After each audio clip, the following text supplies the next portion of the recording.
Ungratefulness is because there is no memorial. Because a memorial is not just, I remember you did this. A memorial reminds you of the state you are in, the condition you are in, and the relief what the person brought, the change they brought to you. It is not complete if you just remember, oh, he gave me something nice, or she gave me something nice. What condition was I in before? Because the memorial is honoring the change they brought into your life, not what they gave you. Jesus does not want us to just remember that he died for us. No. Jesus wants you to know the intensity of the price he paid. Because if you don't know that, you will not value the cross. He wants you to remember how his body was broken. He wants you to remember how he was chastised. He wants you to remember that he was put in the grave and he came out, and all that was for you because that's what you deserved. That's what I deserved. So if we look at salvation without suffering, it's not salvation at all.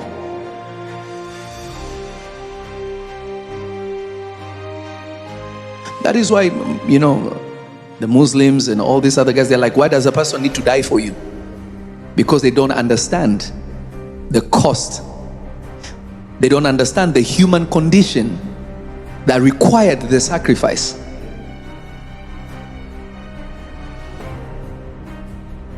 What did Jesus say?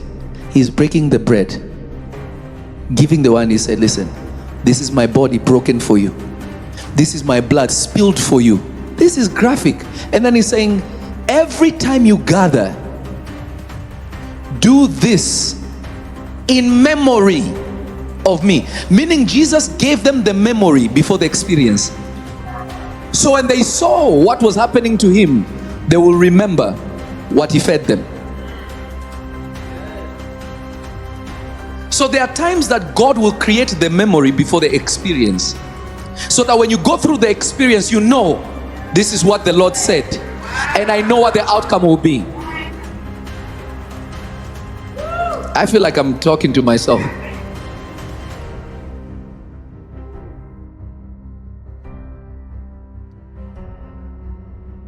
We are over 1,000 people. Like the video as many times as you can. Like the video, like the video. I think maybe you guys don't like me going live on Friday, so maybe we should just do it Monday and Tuesday. Monday and Wednesday, yeah, right? And get rid of Friday, because you all are not, right? What do you think, Shaz? It's true, because it doesn't look like on Monday and Wednesday it's popping. Yeah.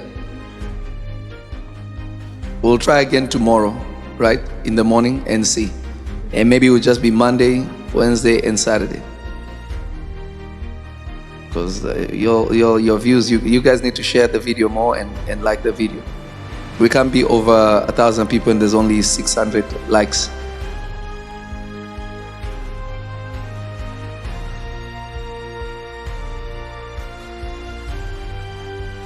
Somebody's like, Friday is the weekend, baby.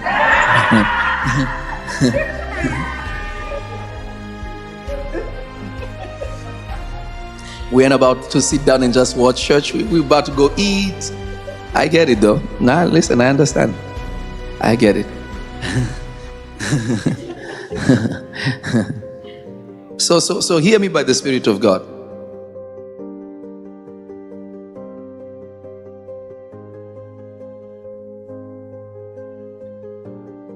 Please hear me by the Spirit of God. I know we are having fun and we are joking, but what I'm saying is extremely serious.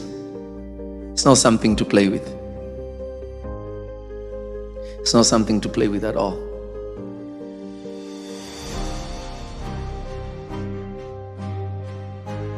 So, distractions destroy memory.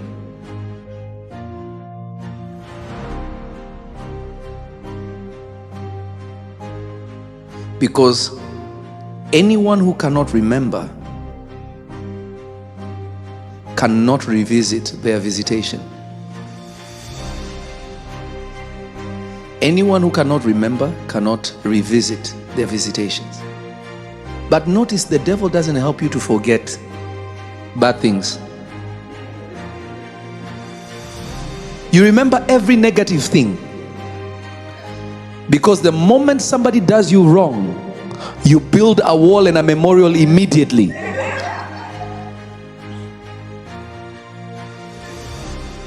Bishop, you know what I'm saying is true. Some of us, though, we need to be burnt a few times in order to learn. Because you're hopeful. It's church brain. Listen, no, if there's a statement that has ever been true, is this: if they show you who they are, believe them. That's the realest statement in the entire world. If they show you who they are, believe them. Don't argue.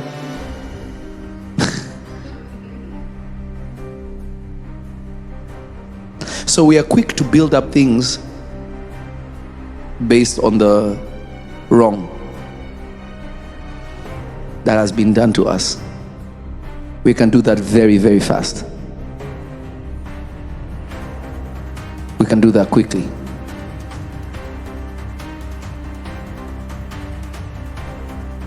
You even create a gang to fight against that person. You recruit people into your own campaign because you have created something so solid that even other people around you that were never part of something, they start acting like they were part of it. Then when you ask them, do you even know this situation? Then you realize that, do you know how many people have come to me and said, you know what, I don't even know why I was hating you, and I don't even know you. It was just what people were saying, and I took it in, and then when I sat down with myself, and all I could remember is you being kind to me, so I don't even know where this whole other things. And notice the devil can even plant a false memory in you, because if you have a reference, he can control you.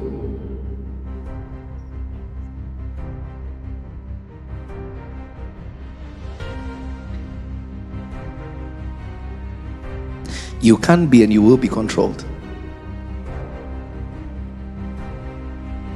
But all that is going to change in the mighty name of Jesus. Let me push this a little further. But because Saturday is slow today, I think we can stop this early. Or Friday is slow.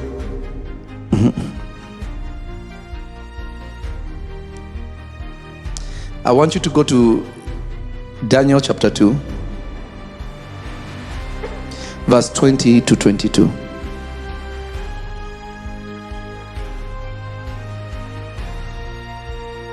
Daniel answered and said, "Blessed be the name of God forever and ever, for wisdom and might are his. And he changeth the times and the seasons. He removeth kings and setteth up kings. He giveth wisdom unto the wise, and knowledge to them that know understanding. He revealeth the deep and secret things. He knoweth what is in the darkness, and the light dwelleth with him." So, God's desire is to reveal. Is to always reveal. A revelation is not an escalation of something that has been. It's simply an unveiling for you to see what has been the way it should be seen. A revelation is not a revolution. It's not an uprising. It's just a reality of what has always been in place. Now, this is going to make sense because of this. Ecclesiastes chapter 5, verse 2 and 3. Be not rash with thy mouth, and let not thine heart be hasty to utter anything before God. For God is in heaven, and thou upon earth. Therefore let thy words be few. For a dream cometh through the multitude of business, and a fool's voice is known by multitude of words. Stop right there. I want you to analyze Uncle Solo. Uncle Solo was crazy. Saying, don't be too quick to say things before God, because God is in heaven and you're on earth. So let your words be very few, meaning that the aspect of prayer is not much speaking, but it's about specifically speaking. Then he goes on to say, dreams come by what? A multitude of what? Business. It means that dreams come in different ways. It can come in so many, there are so many things that can be triggered. For a dream cometh through the multitude of business. So there are dreams that are triggers and there are dreams that are memories.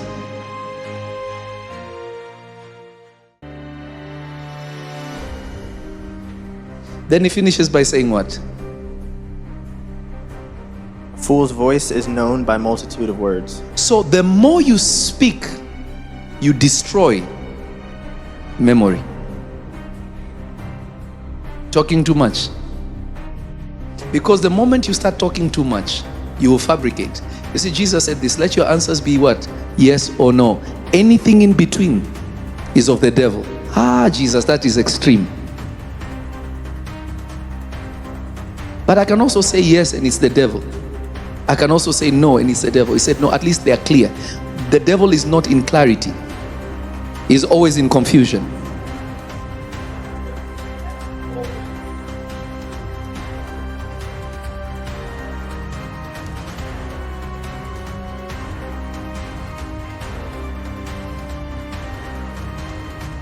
So much speaking can become extremely dangerous. God said, God said, God said, God said, God said. Why aren't we seeing anything that God said that you're saying that He said? Because what you're speaking is coming from self and not from Him. You're disconnected.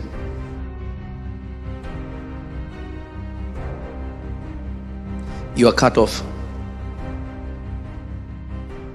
There is a legit disconnection.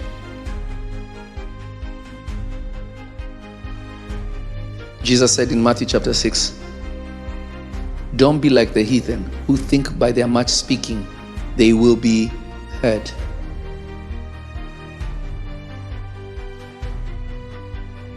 So it means your words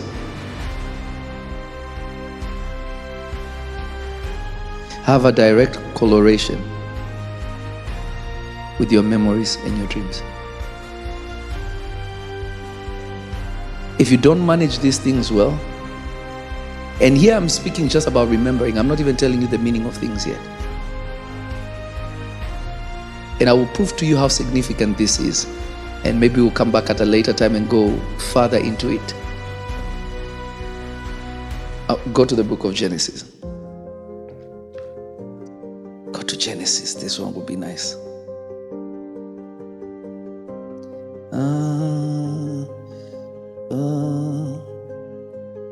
Genesis chapter 40.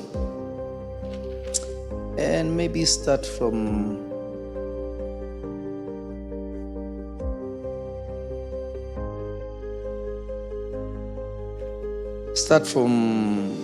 verse 8. And they said unto him, we have dreamed a dream, and there is no interpreter of it. And Joseph said unto them, do not interpretations belong to God? Tell me them, I pray you. And the chief butler told his dream to Joseph and said to him, in my dream, behold, a vine was Actually, before you know me. what? Start a little bit before. Before they told him their dreams when they came to prison. And it came to pass after these things that the butler of the king of Egypt and his baker had offended their lord, the king of Egypt. Now remember the detail here. The butler and the cupbearer have offended the king. Keep going. And Pharaoh was wroth against two of his officers, against the chief of the butlers and against the chief of the bakers. And he put them in ward in the house of the captain of the guard, into the prison, the place where Joseph was bound. And the captain of the guard charged Joseph with them, and he served them. And they continued a season in ward. And they dreamed a dream, both of them, each man his dream in one night, each man according to the interpretation of his dream, the butler and the baker of the king of Egypt, which were bound in prison. And Joseph came in unto them in the morning, and looked upon them, and behold, they were sad. And he asked Pharaoh's officers that were with him in the ward of his lord's house, saying, wherefore look ye so sadly today? And they said unto him, We have dreamed a dream, and there is no interpreter of it. And Joseph said unto them, Do not interpretations belong to God? Tell me them, I pray you. And the chief butler told his dream to Joseph and said to him, In my dream, behold, a vine was before me. And in the vine were 3 branches, and it was as though it budded, and her blossoms shot forth, and the clusters thereof brought forth ripe grapes. And Pharaoh's cup was in my hand, and I took the grapes and pressed them into Pharaoh's cup, and I gave the cup into Pharaoh's hand. And Joseph said unto him, This is the interpretation of it. The 3 branches are 3 days. Yet within 3 days shall Pharaoh lift up thine head, and restore thee unto thy place, and thou shalt deliver Pharaoh's cup into his hand, after the former manner when thou wast his butler. But think on me when it shall be well with thee, and show kindness, I pray thee, unto me, and make mention of me unto Pharaoh, and bring me out of this house. Now, I want you to understand something. The cupbearer, you notice the Bible is giving them 2 titles. There are 2 people who are under these 2 men that offended the Pharaoh. And these were the officers who are above them. So the other guys had their own implications, and these 2 officers who were in charge were arrested and thrown into prison. So while being in prison, you hear Joseph now interpreting his dream. He's not telling Joseph, I used to give Pharaoh what to drink. He's an officer, meaning he's somebody in charge. So he's saying, the cup was in my hand, and I squeezed the grapes and I gave it to the Pharaoh to drink. And Joseph is telling him, the 3 branches are 3 days. In 3 days, you will be restored into Pharaoh's house. He will lift up your head, and you will serve him like in the former manner. He's so a memory. The dream is connected to a memory. It wasn't a random dream.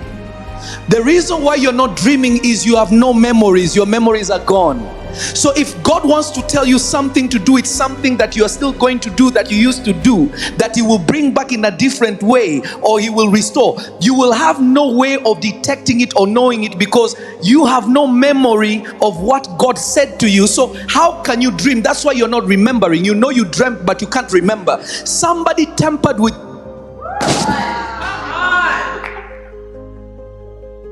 Because he is reliving a memory within a dream. And just Joseph is recognizing that this is a memory. You give him the way wine, the way you used to give him. Please remember me when it is well with you. Don't forget me now. Make mention of me. The man went into the palace, forgot Joseph completely. Do you know when he remembered Joseph? When another dream was spoken of. So what was going to trigger his memory to remember Joseph wasn't that he came out of prison.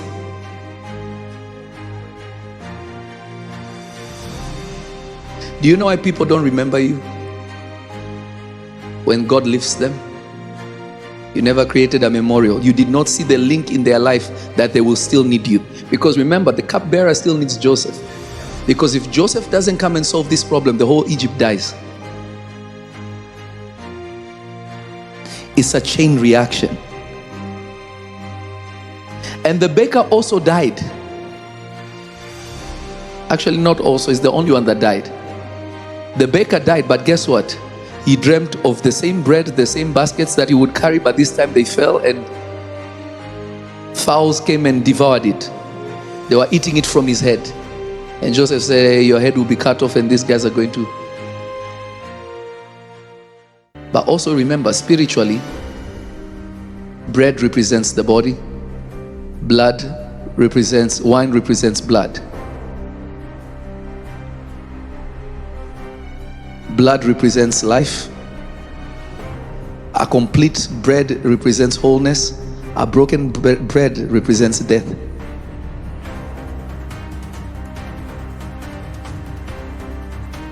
You want me to say it one more time? Wine represents blood. Wine represents blood. Bread represents a body and healing.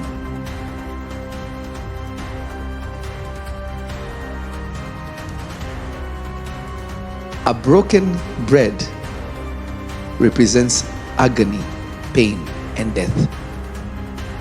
It's not just death, serious agony, brokenness, pain, and death. So when Joseph saw that birds were eating the bread, and he said, this guy is going to go through torture and he's going to die. But both of their dreams were based off memory. They were not just random dreams. The Lord showed me that you're going to come out of this. This is why sometimes when people, they will say, oh, so-and-so is fake because I had a dream. No, the dream you dreamt is from your own words that you already think this person is evil. It wasn't because of a revelation from God. You don't know the person. So you have no opinion except, I always felt something is wrong and then I dreamt. Dreams come by a multitude of what? Business. You made somebody's unrighteousness your business, so you started seeing them the way you want to see them. Rahab the prostitute is prostituting. And God tells the spies, when you get into Jericho, save Rahab for me. She is righteous unto me. To you, she may be... To you, she may be a prostitute. To me, she's righteous. So that just tells you God's ways is not what? Our ways. And his thoughts are not our thoughts. So what you think of me, what people think of you, is completely irrelevant, because the only thing that matters is what God thinks of me or what God thinks of you. So you need to ask yourself sincerely, what is triggering my dreams? Why are you anxious? Why is there confusion in you? There's a trigger, but your instruction for the future is always hidden in memory and in dreams. Pope Leo's neighbor, I was watching this documentary a while ago, and they had a neighbor, a certain Catholic woman, and that Catholic woman went to the parents and told them, your boy is gonna be the Pope one day. Yeah. And they all were like, yeah. Guess what? God spoke through that woman, and when he became the Pope, they remembered that woman. So the problem is, you don't take account of things that are said to you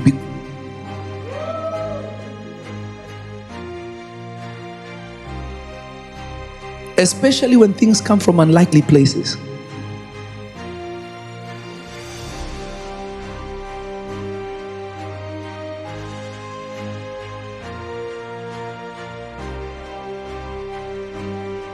The most spiritual people could not predict where God was taking me. They couldn't. They undermined me, they laughed at me, they thought I was crazy. But the people who came and said, hey, I saw God going to do this, they didn't even know what I was doing. I took a note because I knew that was God speaking.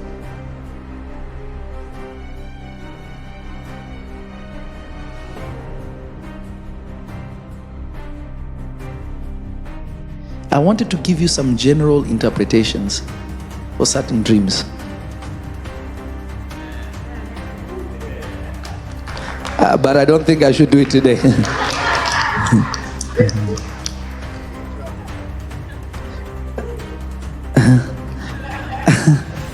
Maybe when this video gets a lot more likes and views, then I'll come back and I'll do it. We are almost 2,000 people, but I think it's just people just want to, well, people are outside right now.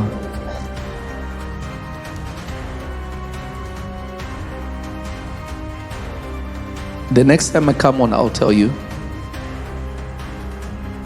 why you still dream of your old school. Why you still dream of where you used to live. But you still keep seeing your ex in your dreams. Now I'm saying, y'all don't want the truth? Go deep. No?